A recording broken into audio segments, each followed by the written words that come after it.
الله الرحمن الرحيم قل إن كنتم تحبون الله فاتبعوني يحببكم الله ويغفر لكم ذنوبكم والله غفور رحيم. وقال الله عز وجل لقد كان لكم في رسول الله أسوة حسنة.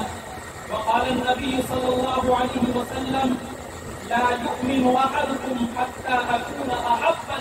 حتى أكون أحب إليه من والده وولده والناس أجمعين أو كما قال رسول الله صلى الله عليه وسلم.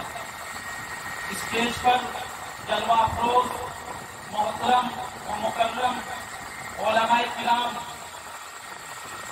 پنڈال کے نیچے تشریف فرما، دور دراز قرب و جوار سے تشریف لائے ہوئے ہمارے معزز مہمانان نظام، پس پردہ بیٹھی ہوئی ہماری باعزت و باعزت ماؤں اور بہنوں، آج کا یہ عظیم شان اجلاس اپنے آخری مرحلے میں ہے.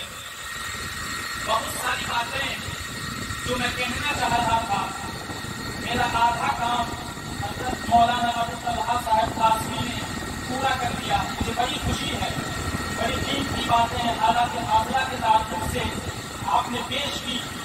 وقت چونکہ بہت کم ہے، مجھے 45 منٹ بولنا تھا، لیکن اب صرف 15 سے 20 منٹ کے اندر میں اپنی بات کو مکمل کر دوں گا.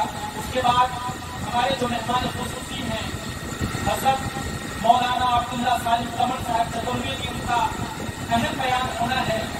جو حضرات کھڑے ہیں آپ بیٹھ جائیں، تشریف رکھیں اور دلچسپی کے ساتھ سنیں. بہت کم وقت میں اب یہ پروگرام ختم ہو جائے گا. چند باتیں ایسی آپ حضرات کے سامنے میں پیش کروں گا. بہت لمبی چوڑی تقریر یا خطاب نہیں کرنا ہے، صرف چند منٹ میں چند باتیں ایسی میں کہنے کی کوشش کروں گا جس کے تعلق سے دعا کریں کہ اللہ تبارک و تعالیٰ ہمیں صحیح کہنے کی اور ہم تمام بھائیوں کو اس پر عمل کی توفیق دے. میرے بھائیوں اور بزرگوں، اللہ تبارک و تعالیٰ کی ہمارے اوپر جو نعمتیں ہیں، ہمارے اوپر جو اللہ کے احسان ہے، اللہ کا کرم ہے، اگر ہم ان کرموں کا، ان احسانوں کا بدلہ چکانا چاہیں یا انہیں شمار کرنا چاہیں تو قیامت کی صبح تک شمار نہیں کر سکتے. ان احسانات میں سے